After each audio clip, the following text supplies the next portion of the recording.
Ladies and gentlemen, we are back. Clone Wars Season 7, Episode 5, Gone with a Trace. This is the first episode following through on Ahsoka's arc back from Season 6? Season 5? God, I don't even remember. It's been a minute. Okay? Look, normally I'd have time, I'd do research, there'd be, like, polishing passes, there'd be quality and all that, but everyone keeps telling me that they hate it when my show has actual quality, so instead we're just going to run this completely off the top of our head. So, Season 5. It's been a minute. And I wanted to point out something, though, immediately. Do you notice, like, this is... I talked back in Episode 1 about the variance in quality between Season 6 and Season 7. And also Season 1 and Season 7. But this episode gives you an immediate visual contrast. Watch the beginning of this episode where it shows the flashback, you know, the previously on for Season 5. And then it cuts to the episode proper. Even barely paying attention, the difference was immediate, right? Much better texturing, much better meshes, much better animation. It was just such an immediate, oh my god, yeah, you know, that's so much better. I love the new look of Coruscant. Before I go into the episode proper, I apologize to those of you watching this on YouTube. But while I was eating lunch, I couldn't help but keep thinking about Darth Tectus and how many different scenes would go a different way in the original trilogy. And I just wanted to share one of them really quick. So imagine the scene. Admiral Mahdi's there. He's like, you all suck, and you're all dumb. Tarkin's just sitting there doing his thing. You know, General Tag, I want to say? I used to know all the people's names in there. Like, it's Wolf Yularen. He's the colonel guy. Anyway, so General Tag's like, no, there might be a chance, however minuscule, that they might find a weakness and exploit it. And Admiral Mahdi's like, oh, they're a weakness to your Starfleet, not to this battle station. And then Darth Boulder's there. Just kind of, there's this giant boulder next to Tarkin. And, you know, Moti's like, your vaunted desire of that religion has not, you know, conjured up the mysterious plans. But instead of the boulder walking over and choking him, the boulder just quietly rolls over and then, oh, God! And it just crushes Moti. Just runs over him. Slowly rotates off of him. And then Tarkin says, enough! Release him. And it just cuts to Moti, who is now extremely dead. Crushed underneath the boulder. As you wish. It's just... And there's so many little scenes. Like, even the terrible... Like, the worst lightsaber fight in Star Wars history, which is the one between Obi-Wan and Vader in A New Hope, is suddenly improved if Vader's a boulder. Right? You know, Obi-Wan's like, only a master of evil, Darth. And the boulder's just like, oh. Just slowly rolling towards him. Oh my god. Oh my god. Okay. Let's talk about the episode. We can actually pull up my notes. So, quote of the episode. If there is no path before you, create your own. Not as significant of a quote. It's pretty much just a summary of the episode there, but I'm with it. It's still good, and they're still using the quotes to good effect, so I'm still with the overall concept. We also start off... Elegant is just slowly disappears from the cloak as the boulder rolls over him.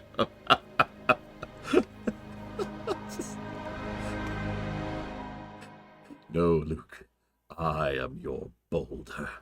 That's not true! That's impossible! Search your feelings. You know it. And like the really rickety pain they're on starts giving way. Ah! Anyways. The Ahsoka trial. I commented a lot about the Ahsoka trial last time when I covered it over in the Mini Nations. There's certainly a lot that can be said about that particular thing. Excuse me. And about that particular arc, which I actually liked that particular arc. It was a really good showcasing of how bad the Jedi Order really is. Not the Jedi individually, not even like, you know, individual Jedi, but just the Jedi Order. The temple, the entity, the polity. If you remember, and I don't blame you if you don't, because it was a while ago since we did those Mini Nations, If you remember, one of the things I commented on was how the episodes did a really good job of emphasizing how extremely bad at politics the Jedi were without knowing it. And that's the important part. They had no idea how to navigate political waters and thought that they did. They're Jedi, after all. They are wise beyond their measure. Of course, they can move their way through the political machinations that lay before them, and of course they failed miserably at it. Now, Anakin, of course, went way, way, way above and beyond to try and prove her innocence. But the fact that the Jedi were still willing to put her on trial for this, were willing to go through with this entire arc, it really said a lot about how the Order had gotten, and frankly, how bad the Order had gotten under the Old Republic. I know that I get some flack, probably deserved, for being anti-Jedi. And that's because the Jedi are morons. But it's also worth noting that the Jedi we tend to interact with are the Jedi at the very end of a long and terrible era of stagnation and corruption. So, yeah, actually, I completely believe that the Jedi, overall, are completely blanketed by the same two concepts, stagnation and corruption. And doesn't that just describe the Jedi Order in a nutshell? Right there, 2 words, bam. Think about how they treat the clones. Think about how they treat the war. Think about their status. This very episode does a great job with its visuals. There's some issues with this episode. I don't think it's going to rate very high. But you really think about the shot of Ahsoka going down into one of those pits. Not very far down to those pits, because we could see further far down. But then later on, as she goes and looks up, we could see just how far she is from the surface. And it's the physical manifestation of the thematic reality of just how above it all the Jedi Order really is. Really think about the fact, and again, literally and metaphorically, the fact that the temple is at the top. And that's true, Blade Tavara. Almost all of the best Jedi of this order, of this era, are the Jedi who don't really fit with the Order. Qui-Gon, Obi-Wan, Ahsoka, Anakin. So, pretty much hazardous, because yeah, that's just the situation we're staring at here. And I'm not willing to call the Jedi evil. That's too dismissive. Besides, we have plenty of actually evil people in this setting. But they're certainly not good either. So, I bring all of this up because obviously the Sith are worse. I really don't feel the need to explain that. That's another thing. Some people think I'm a Sith apologist. No. I mean, do you know how horrifically evil Palpatine is? But yeah, lawful stupid. A lot of the Jedi come across as typical paladins in the bad way. Not great paladins in the Cecil way, right? Because I know this is going to sound like a strange parallel, and only some of you in the audience are going to get this, but in my mind, the Jedi should be like Cecil. The problem is they're not. They tend to be like early Steiner instead. Anyways. So we start off with this whole idea. We start off with this concept and the consequences of it, and Ahsoka. And I'm sorry, I have to immediately question. How do they do traffic here?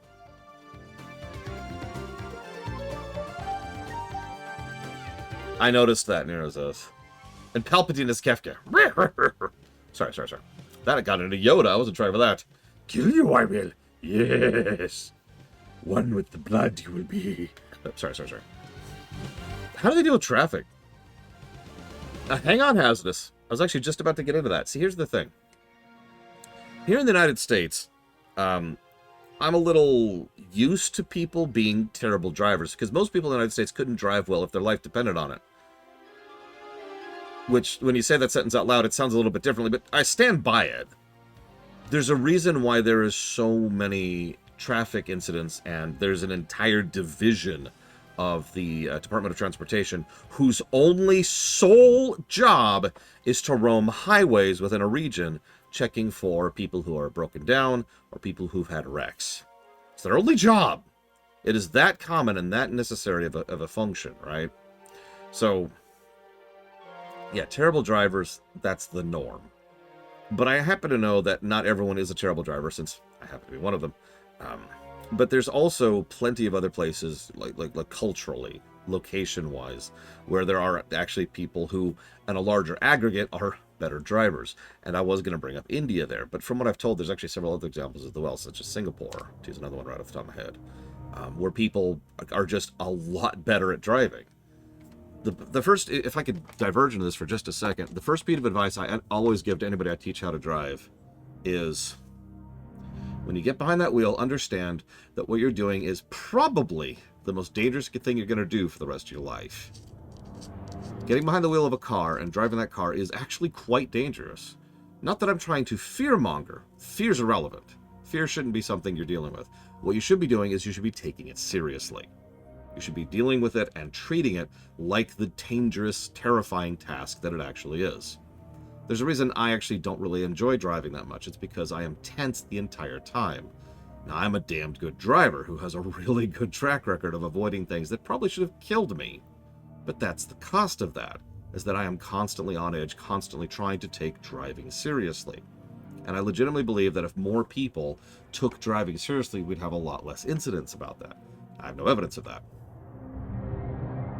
However, looking at this episode, driving it back into the perspective of Star Wars here, looking at this, I look at this and I think, I wonder how many of these people are just taking their driving seriously. Because if you pay attention and credit to the animators, there are patterns. There are patterns in the traffic and the movement, and not just like where they're going, but what size of ships are in which lanes, right?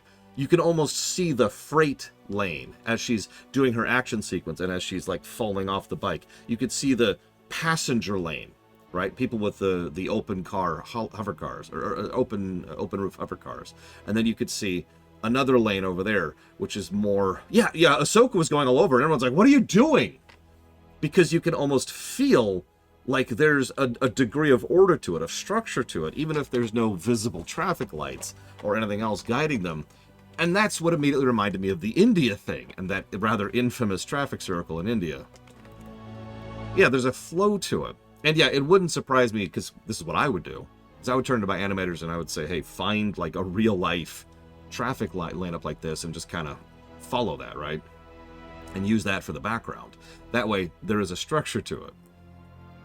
Credit to the animators. Credit to the overall design of the episode. And I'm going to be talking about the animation a lot because the meat of this story is not great. I'm not super down on this episode, but almost all of the good and interesting things I have to say about are the things going on behind Ahsoka and her character arc. Anyways, you'll notice so far all I've been talking about is like, you know, the Jedi Temple and the visuals and the traffic. Like, I haven't talked about...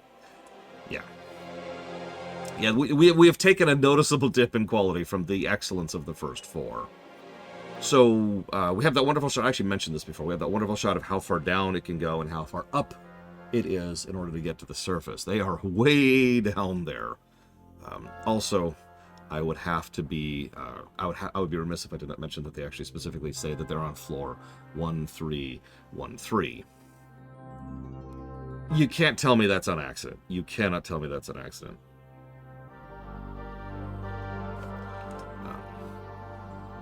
So, I wonder, how many of you know about Dave Filoni? I don't want to... I don't want to dip my toes into this too much. Here's the deal. For years, I have heard of Dave Filoni as a divisive individual in Star Wars amongst the fandom. Now, hold on. I realize that if I bring up the very idea of sand in Star Wars, then it's a divisive thing because because the Star Wars fandom is. But ignore that for a moment. Even amongst people who I consider to be capable of having reasonable, actual discussions like decent human beings, there still tends to be a lot of when it comes to Filoni. Here's the deal. I've never done a deep dive on Filoni. I've never done my own due diligence on this matter. I can tell you a tremendous amount. about certain individual creators over on Trek, like Jerry Taylor or Michael Piller.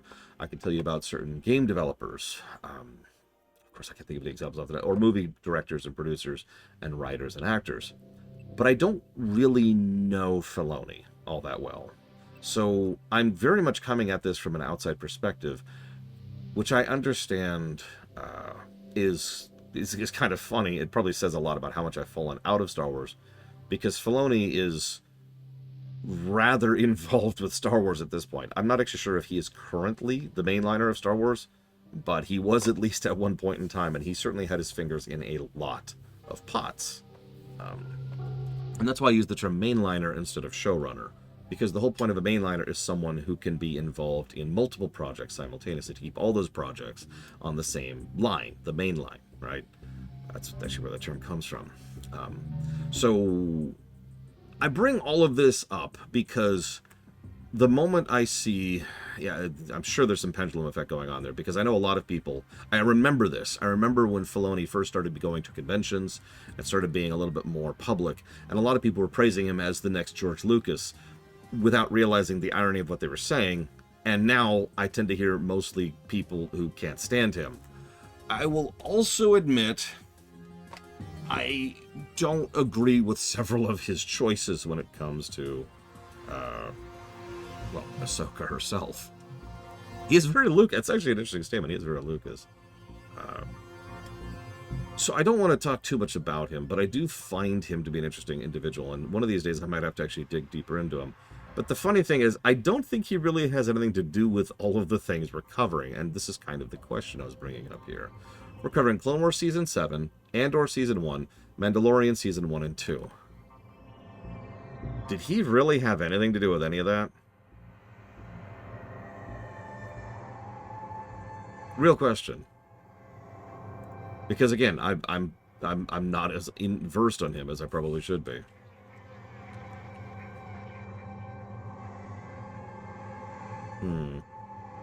So apparently he was involved with The Mandalorian. Okay. And he helped with writer credit on these episodes, which makes sense because it's Ahsoka and that's his baby. I understand that completely, although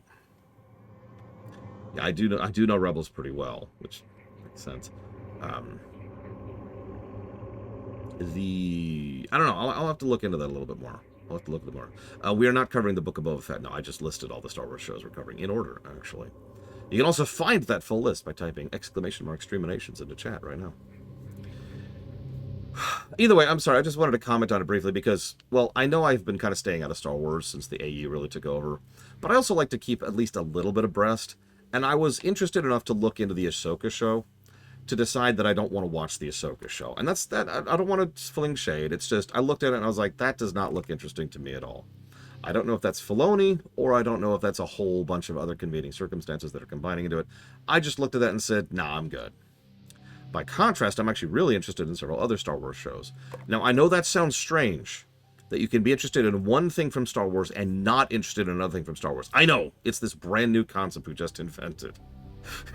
It's a whole other thing. But I'm getting off topic. I apologize. So, actually, really funny side note. Filoni's only 8 years older than me. Anyways.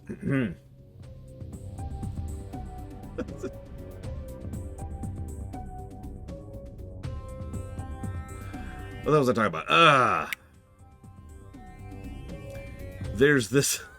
I know, Cashel. It's all connected. You don't understand. Crash Man is attacking Quick Man, who's running from Night Man, and Metal Man over here is attacking Mega Man, who's shooting at Elect Man, who's being pushed by Air Man, who's tying into Crash Man. It all connects. Nobody's gonna get that. There is this wonderful scene, like a wonderful scene in this episode, which I unironically adore. It's probably my favorite scene in the whole episode. It's just a casual thing where... Oh god, I can't actually think of his name all of a sudden. Or her name, excuse me. Trace. I don't think I even wrote her name down. Ooh, I want that Trinifor. Maybe I'll make that someday. It's flat. That's a good word for it, Reximus. I'm sorry, I don't want to talk about Ahsoka. But to talk about Ahsoka briefly, the thing that struck me the most about it is it's one of those things where it feels like it should hit and it doesn't. I've talked about this concept before, where like I hear of a concept or a scene, maybe there's like a really impacting level, maybe there's a boss fight, maybe there's a cutscene, maybe there's an ending, maybe there's a twist, and I'm like, oh man, that's going to be awesome, and then I get there and it totally isn't. It just falls flat. That's what Ahsoka looked like to me. Is something that probably should be awesome, that isn't. Right? That's the vibe I got. Now, granted, I haven't seen it, so this is from the perspective of an ignorant outsider. But that's exactly why I looked at Ahsoka and did a little looking, and it was like, nah, I'm good. I have not looked at the Acolyte. I've been very hands-off in that one. I know, right, Bionic Punk? It's just... I should probably talk about the episode in question here. So, where was I? Right, there's a scene. There's one big scene, okay? It's the best scene of the whole episode. I mean this. Trace mentions, and I wrote down the line, Jedi running around, starting wars, and policing everything. And Ahsoka has a wonderful bit where she looks back at her like, what? Now, the thing is, she doesn't immediately be like, that's not true. Instead, she's more like, that's not true. And I know those two sound like I said them the same, but you notice the difference in how I said that.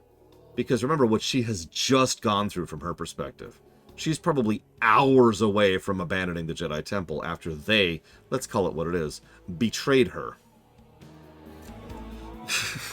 So, you know, there's, yeah, that's a good way to put that, casual. Yeah, intonation does matter, and so she's reacting to that, but she's not coming down on heart of it as she should. Then Trace also says, Ahsoka says, Jedi didn't start the war, they're trying to stop it. And Trace's reaction, very casually, yeah, sure they are. And the way she says that, little bit too real. I don't know how many of you have experienced the back and forth I just shared in real life, because I have. I've been experiencing it for several years now in the country I live in, where there's just that sort of, I don't even want to call it a common consensus because it's not like everyone agrees, but there's like that vague opinion on something which is demonstrably wrong. And if they actually sat down and looked at it and studied it and researched something, they would be like, oh, this is wrong. But of course, who's got time for that, am I right? And so they just kind of have that sort of vague opinion. And that sort of vague opinion is dangerous as hell. To keep this in some place in more safe territory, because Lord knows I've been talking way too much about polemic topics over the last week. Let's say that you happen to look at the prequel trilogy and therefore say, oh, well, Star Wars sucks. After all, the prequel trilogy sucks, right? And you already get the perspective here, right? I'm not even sure I would agree that the entirety of the prequel trilogy sucks. That's still something that's a little bit more debatable, a little bit more nuanced, a little bit more of something that you should make up your own mind on. But there's that kind of vague, and you just kind of wave it away. And that's the only thought you put into it, is that vague, And to keep this on topic and in universe, this is something that Palpatine has consistently weaponized in both timelines. In the EU, one of the biggest ways Palpatine was able to retain power was by demonizing the Jedi. There's a bit in one of the X-Wing novels, I'll never forget, where they're going through a frickin' museum on Coruscant. How many of you know what I'm talking about? I bet Malachor does. And it's talking about a lot of the events of the movies and the previous events of the books from the more propagandized, filtered, Fox News-y kind of way. And I'm going to say it that way. I don't care which side of the lane you're on. Fox News is a dumpster fire. So you get the spin they're pushing on things, right? And then, on the other side of things, you see in the AU, there's that wonderful book that came out. I wish I had time to read it. I probably could. I read extremely quickly. But there's that wonderful book that that just came out. It's like the in-universe.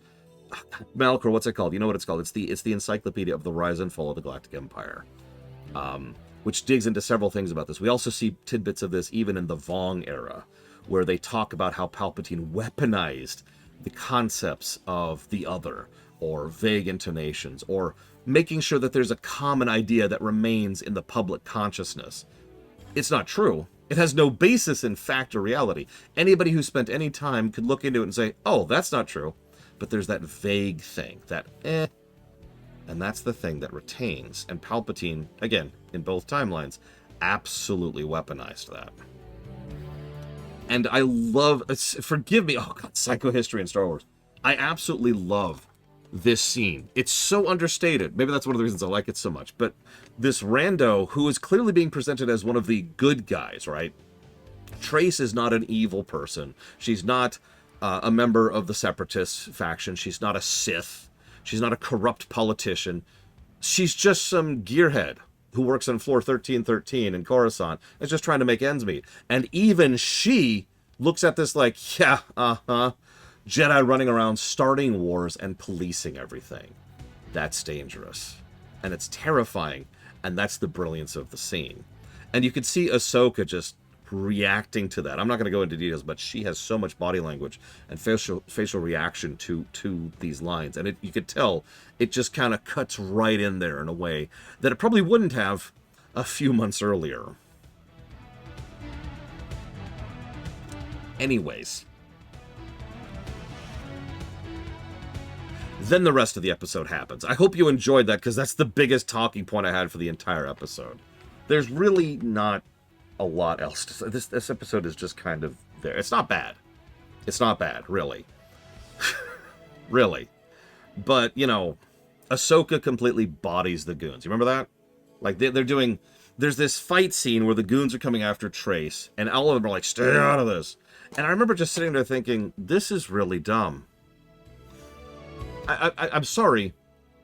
I know that I come across as too demanding and exacting of fiction, and I've talked to my friend Pax about this, because it's possible that because of the fact that I have experienced an inordinate quantity of fiction in my life, and I have analyzed hundreds upon hundreds upon hundreds of episodes and movies and games, my standards are just higher, right?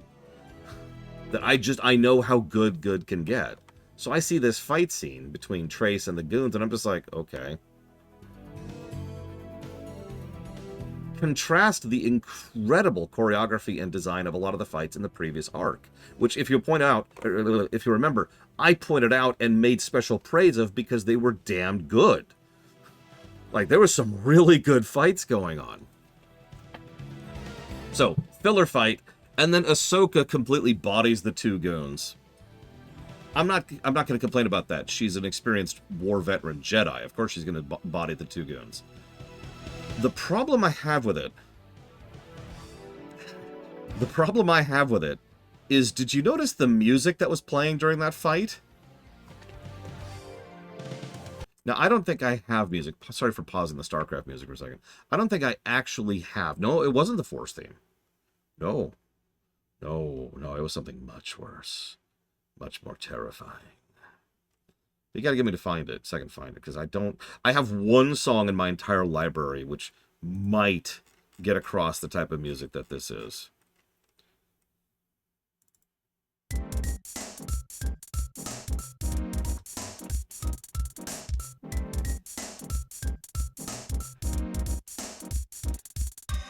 Why is this the type of music that was being played for the fight scene? It was this weird, like, light, whimsical... What it was is something silly or funny is happening music. Forgive me for a moment for getting into music direction, but music direction is absolutely an understated talent in fiction. Game, show, movie, theater. And so it actually bothers me, and of course I notice when they do this for this fight scene. Now, I know it's not supposed to be a serious fight scene, but it struck me immediately how off and weird it was that they decided to do the something silly has just happened music, which felt so canned, I swore I heard it 20 years ago in Star Trek Voyager. Some of you will get that. The thing is, if it was just a one-off incident, I would completely forgive it, because it makes sense. I mean, it's not like Ahsoka is in any kind of danger, right? But they do that the whole episode. The whole episode has that type of a soundtrack. When they're chasing this giant droid. Do you remember the bit? I remember this bit. There's a bit where the droid picks up a giant chunk of rebarb and throws it at one of the nearby hover cars, smashing that hover car out of its lane.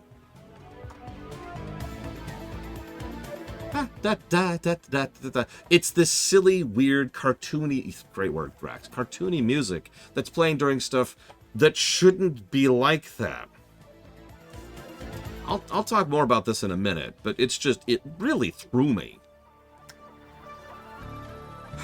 So, then we talk about the fact that, oh god, I can't remember her name at all.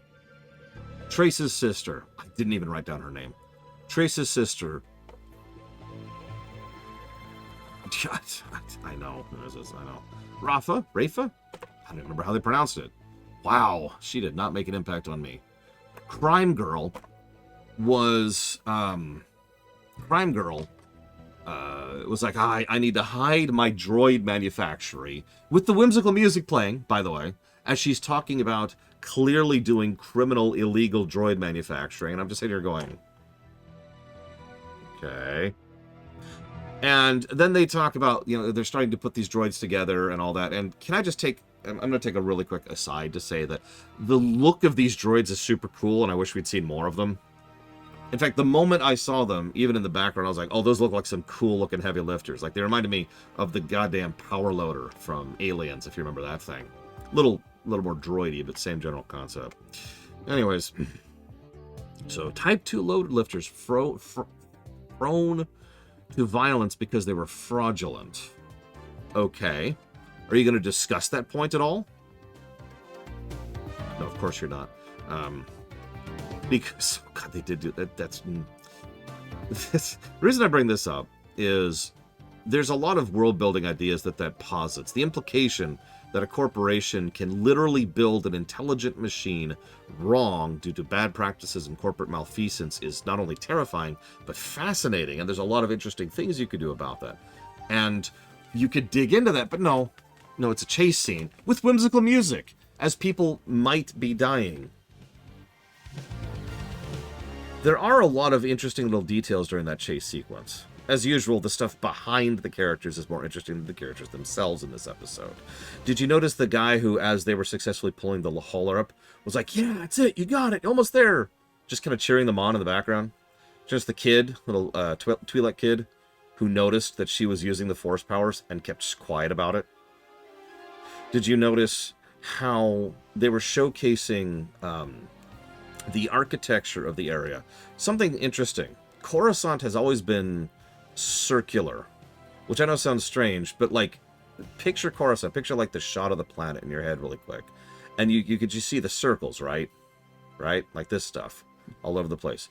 Coruscant has always had this circle design to the architecture ever since they first drew the sucker back in 90 whatever, and it's fascinating how much they actually keep that in this episode. All the places that they're chasing after the droid are, sure, they're these chasms, like in Arcane, but they're all curved, like they're going around a rather large circle. And the circle is all over the place, even in the background. Just little interesting stuff like that, and keeping that consistent aesthetic and tone.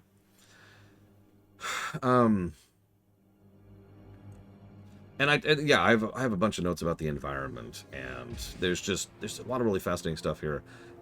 I also like how far Ahsoka goes and accomplishes without using the Force, which makes sense. She's probably not trying to, be really overt about using the Force for many reasons. There's actually a lot of reasons to stay quiet about using the Force. And she only used it once, just the one time, and she had to. And she was still quiet about it, too. She didn't even use the Force consistently, if you were paying attention. She already had the cinch, set up and was pulling the craft up, and it just wasn't quite enough. So all she did was give it a little bit of an extra push, right? Or pull, I guess, in this case. So that's how it works. And then I was just waiting for them to like, oh my god, you're a Jedi. But no, actually, she managed that quietly enough that nobody noticed that it was her pushing it along. Okay, I'm still with that. And then we have the argument scene between Ahsoka, Trace, and Rafa, which is like, we need to do this thing, and it's extremely bog standard. And I say that because even in my notes, I made fun of myself for saying it that way.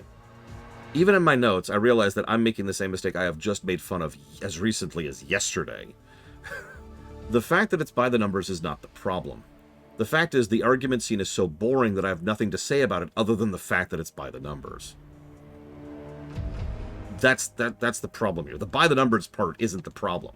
The problem is, okay, so they have an argument, and then the next scene happens. There's nothing here. It's a nothing burger. It's 2 slices of bread. Worse, it's Wonder Bread. One moment.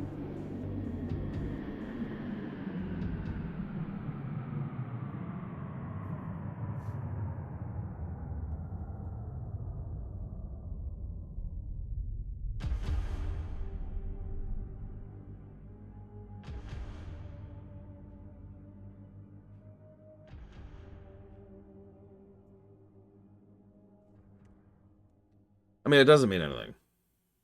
Yeah, how do you make the Coruscant Undercity boring? Having said that, I know this is going to come across as, once again, praising the background elements, but was I the only one who actually liked the tap caf they had going on? Little outdoors cafe? Which looked pretty legit. I also especially like how it's not quite cyberpunk. It's still very Star Wars, right? It's still got that Star Wars vibe. I was just talking about that in the first 4 episodes. It's weird how much work is probably being put into making sure that these things look Star Wars-y, despite the fact that it's just an outdoors cafe shot. Yeah, there's no neon advertisements. You don't see too much cyberware going on, and there's not a lot of Japanese. You know, ironically, I don't remember what TapCaf stands for, but what it means is an outdoor cafe. It's a place you go and you grab your food at a little shop, usually a shop that's just got a window or something, you know, and then you go out and you find one of the chairs and right. It's actually TAPCAF is how it's stated, how it's written. I have no idea where I got that phrase from. I've used it for a long time, and other people tend to know what I'm talking about when I say it. So I assume it means something somewhere. I didn't come up with it, though, for perspective. That's not coming from me.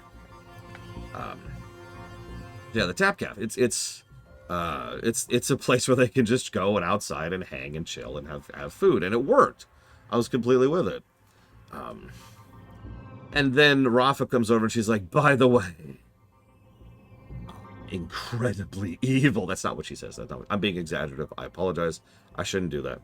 But it's so boring. There's nothing happening. There's nothing happening. The episode ends. Ahsoka's like, I'm out. Peace.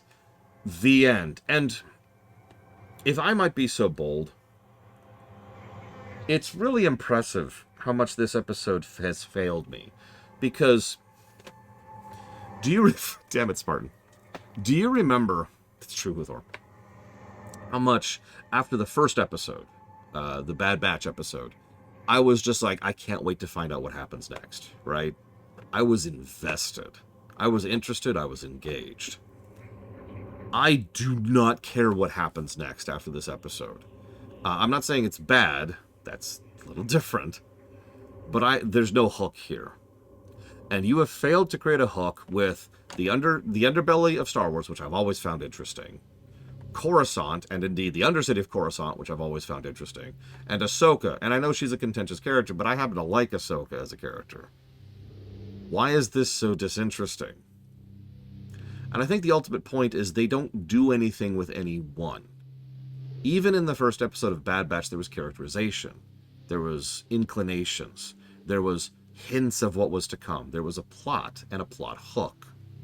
In this episode, there's nothing else, right? There's no hook at all. In fact, the primary incident of this episode is resolved. So the initial plot of the first episode has concluded. It's done.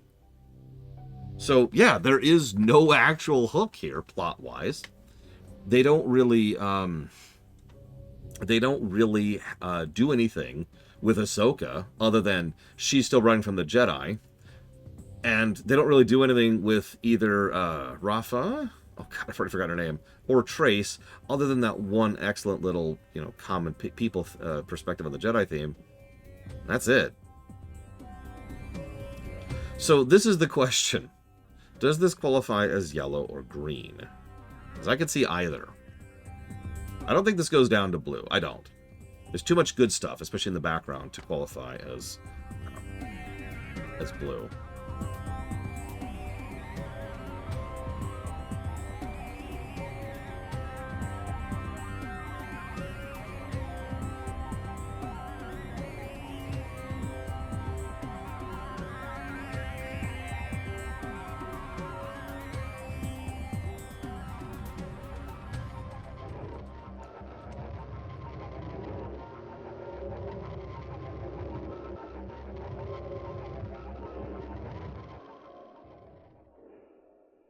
Hi, Evo, again. I have to admit, I could see an argument for both, but I'm leaning towards green. I feel like this episode, especially when we look at all of fiction ever, just... It's not landing. Just like Ahsoka's speeder bike at the very beginning, the episode is just not firing on all cylinders. And it shows. So, I think, as much as I hate to, I think I agree. I think we're going to go ahead and go with a green on this one. Our first green. Don't worry, we won't have any Lamentations. We probably actually won't have any Lamentations until we get to the Donkey Kong Country show. I will go ahead and say right now, I'll put this on public record. I will be shocked if we have a Lamentation prior to the Donkey Kong Country show. So, we'll see. Anyways, thank you, Valerian. Very, very much. As always. We'll go ahead and jot that down for whatever it is you just put that towards. Hang on, where was it? Where was that?